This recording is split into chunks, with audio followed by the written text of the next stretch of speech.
Assalamualaikum warahmatullahi wabarakatuh.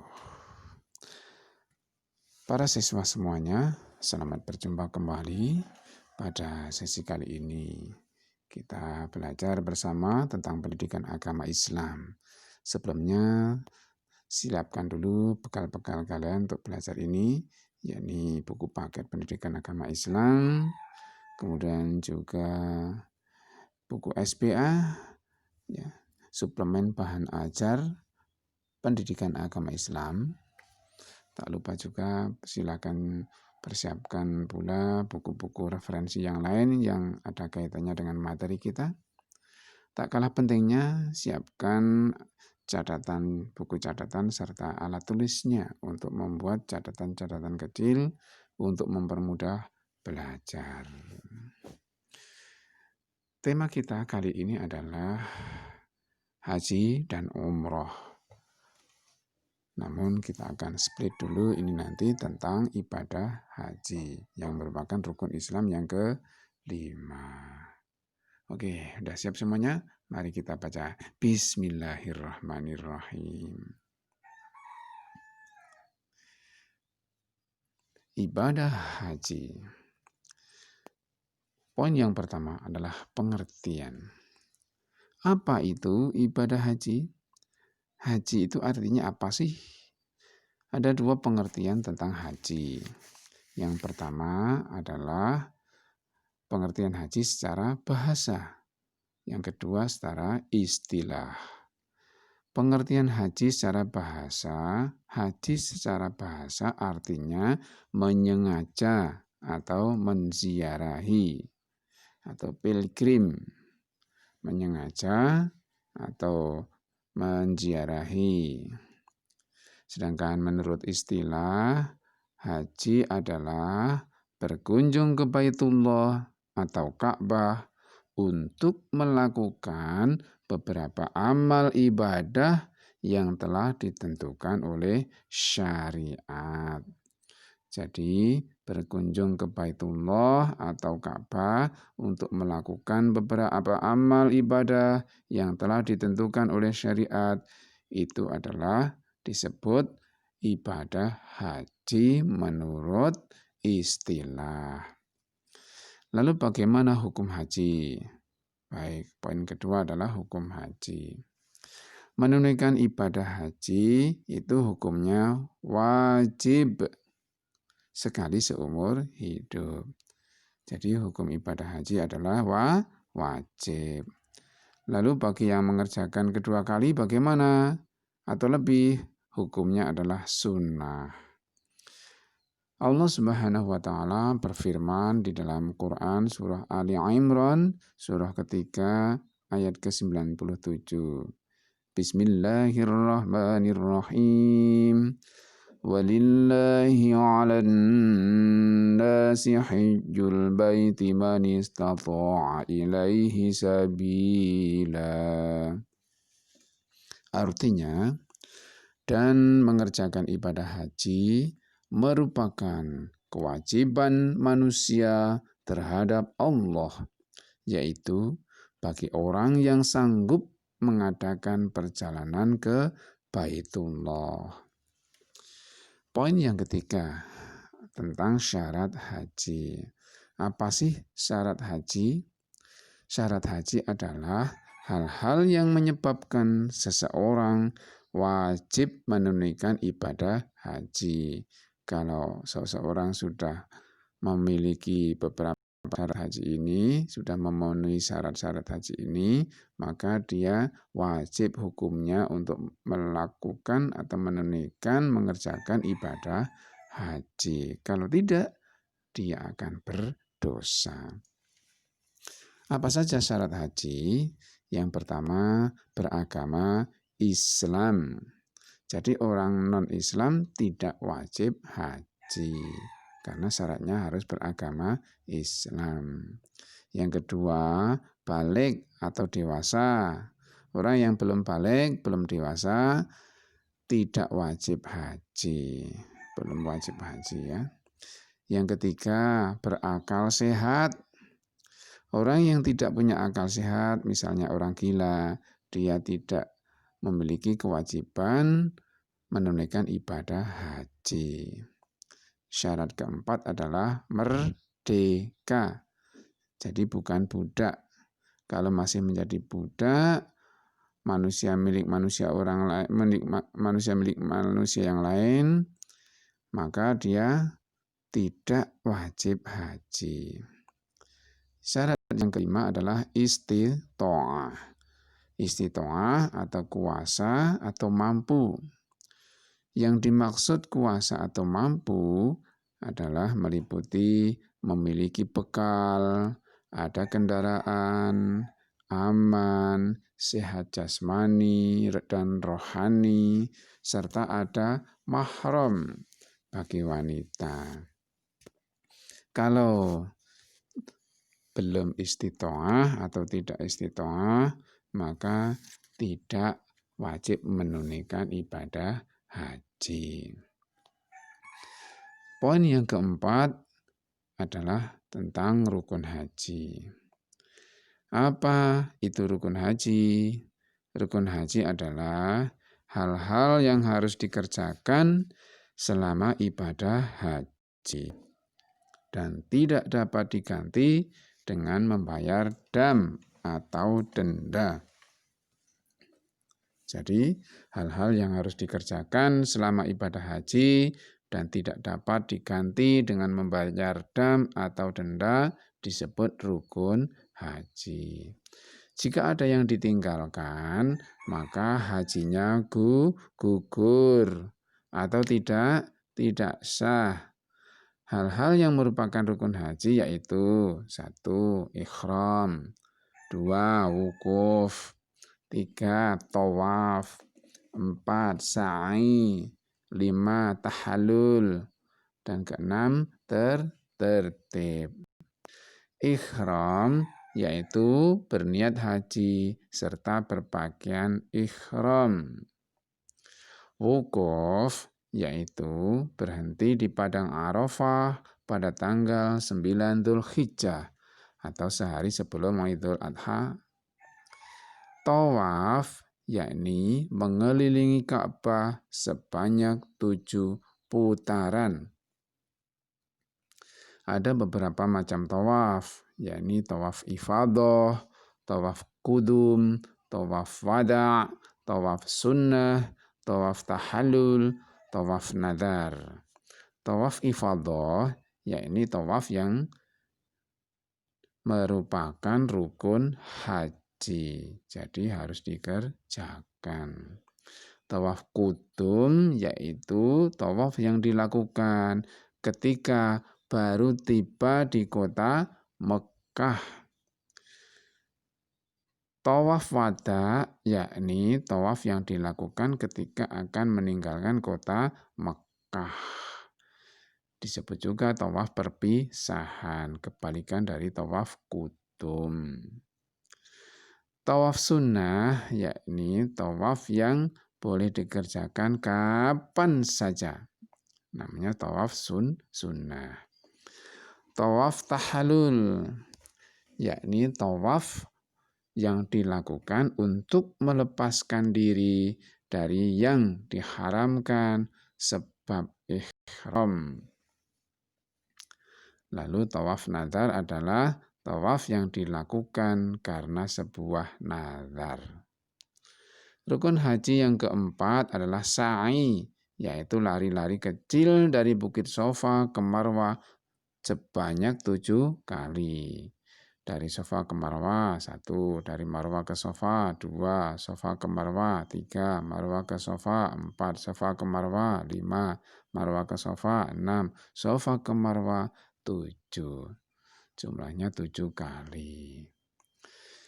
Rukun haji yang kelima adalah tahallul, yaitu menggunting rambut minimal 3 helai. Kalau lebih bagaimana? Boleh, bahkan gundul saja boleh. Namanya tahallul. Lalu rukun haji yang terakhir adalah tertib, yaitu melakukan rukun secara berurutan. Jadi harus urut dari I. Ihram, W. Wukuf, T. Tawaf, S. Sa'i, T. tahalul itu harus tertib, tidak boleh dibolak-balik. Poin yang kelima, wajib haji. Apa itu wajib haji? Wajib haji adalah hal-hal yang harus dikerjakan selama ibadah haji. Jika ada yang tidak dikerjakan, maka hajinya tetap sah, namun harus diganti dengan dam atau denda. Wajib haji, apa saja itu? Yang pertama adalah ihram dari miqat.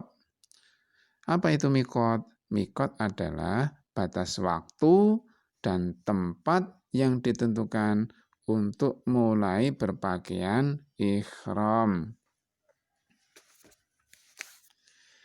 Kemudian wajib haji yang kedua adalah mabit atau tinggal menginap di Muzdalifah. Yang ketiga, melontar jumroh atau jamroh. Ada 3 jamroh yang harus kita lempar, yakni jamroh ula, jamroh wusta, dan jamroh aqabah. Wajib haji berikutnya adalah mabit di Mina, tinggal di Mina, menginap di Mina, dilakukan sebanyak atau selama hari tasyrik. Selama hari tasyrik kita menginap di Mina. Kemudian wajib haji berikutnya adalah tawaf wada. Apa tadi tawaf wada? Tawaf wada yakni tawaf yang dilakukan ketika akan meninggalkan kota Mekah. Dan wajib haji berikutnya yang terakhir adalah menghindari hal-hal yang dilarang dalam keadaan ihram. Lanjut, poin yang berikutnya adalah sunnah haji. Apa saja yang menjadi sunnah bagi orang yang sedang melakukan ibadah haji? Pertama, mandi ketika akan ihram. Ketika akan ihram disunahkan mandi. Yang kedua, melakukan haji secara ifrad. Ada ifrad, ada qiron, ada tamattu. Nah, melakukan haji secara ifrad hukumnya sunnah. Kemudian disunahkan juga membaca bacaan talbiyah. Bagaimana bacaan talbiyah? Yaitu labbaik Allahumma labbaik, labbaik la syarika laka labbaik, innal hamda wan ni'mata laka wal mulk la syarika lak. Artinya apa? Aku datang memenuhi panggilanmu ya Allah. Aku datang menuruti panggilanmu ya Allah. Tidak ada sekutu bagimu ya Allah. Aku memenuhi panggilanmu ya Allah. Sesungguhnya segala puji, kenikmatan, dan segenap kerajaan adalah milikmu ya Allah. Tidak ada sekutu bagimu ya Allah. Lanjut tentang sunnah haji berikutnya adalah membaca doa setelah talbiyah. Doanya apa? Doanya yang biasa dipakai adalah yang biasa dibaca doa sapu jagat. Rabbana atina fid dunya hasanah wa fil akhirati hasanah wa qina adzabannar. Doa yang lain boleh. Juga kita disunahkan melakukan tawaf qudum. Ya, tawaf qudum. Apa tadi tawaf qudum? Tawaf qudum yakni tawaf yang dilakukan ketika baru tiba di kota Makkah. Hukumnya sunnah. Kita disunahkan juga membaca zikir dan doa, ya. Zikir dan doa subhanallah walhamdulillah wala ilaha illallah wallahu akbar astagfirullahaladzim wa atubu ilaih dan sebagainya. Boleh ya. Disunahkan baik ya. Lalu sunnah yang berikutnya melaksanakan sholat 2 rakaat sesudah tawaf ya. Ini sholat 2 rakaat sesudah tawaf hukumnya sunnah. Lalu disunahkan masuk ke Baitullah sambil berdoa. Allah maghfirli waftahli abwaba rahmatik misalnya ya. Lalu apa saja larangan-larangan bagi seorang yang sedang menunaikan ibadah haji?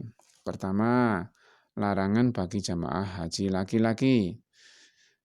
Jamaah haji laki-laki dilarang memakai pakaian berjahit, dilarang juga memakai penutup kepala. Jadi pakaian ihram laki-laki itu tidak berjahit dan tanpa penutup kepala, mungkin topi, pecis, dan sebagainya. Kemudian larangan bagi jamaah haji perempuan. Jamaah haji perempuan dilarang menutup muka dan kedua telapak tangan. Jadi nggak boleh pakai cadar, pakai niqab, pakai masker, dan lain sebagainya. Pakai sarung tangan juga tidak boleh. Ya, kedua telapak tangan tak boleh tertutup, wajah pun tak boleh tertutup.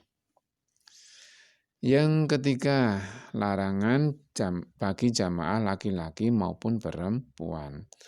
Baik jamaah laki-laki maupun perempuan dilarang memakai wangi-wangian atau parfum. Segala macam parfum, wangian tidak boleh dipakai. Dilarang juga memotong rambut atau bulu badan yang lain, sedikit pun tak boleh. Dilarang memotong kuku tangan, kuku kaki, tidak boleh dipotong, secuil pun.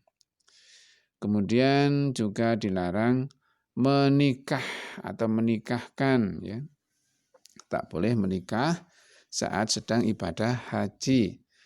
Menikahkan juga tidak boleh saat sedang melakukan ibadah haji. Kemudian bersepadan antara suami istri tidak boleh, ya. Kemudian juga tidak boleh berburu atau membunuh binatang. Ini tidak boleh. Itu sebuah larangan. Kemudian bagaimana cara pelaksanaan ibadah haji? Cara pelaksanaan ibadah haji ada 3 macam. Yang pertama secara ifrad, yang kedua secara tamattu', yang ketiga secara qiron. Ifrad, tamattu', qiron. Iftaqi, ifrad, tamattu', qiron. Ibadah haji secara ifrad yaitu melaksanakan ibadah haji terlebih dahulu, kemudian baru umroh. Cara ini tidak dikenakan dam atau tidak dikenai denda. Haji dulu baru umroh. Yang kedua secara tamattu', yaitu melaksanakan ibadah umroh dulu, baru kemudian ibadah haji. Umroh baru haji. Namun cara ini wajib membayar dam atau denda. Yang ketiga, pelaksanaan haji secara qiron, yaitu mengerjakan ibadah haji dan umroh dalam satu niat dan satu perbuatan atau bareng-bareng bersama-sama. Cara ini diwajibkan membayar dam.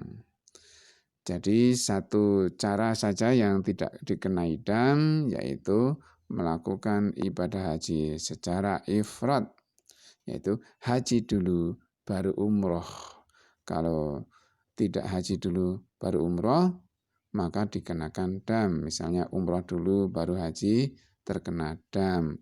Atau umroh dan haji dilakukan barengan, itu dikenai dam. Baik, para siswa, sampai di sini dulu belajar bareng kita tentang ibadah haji.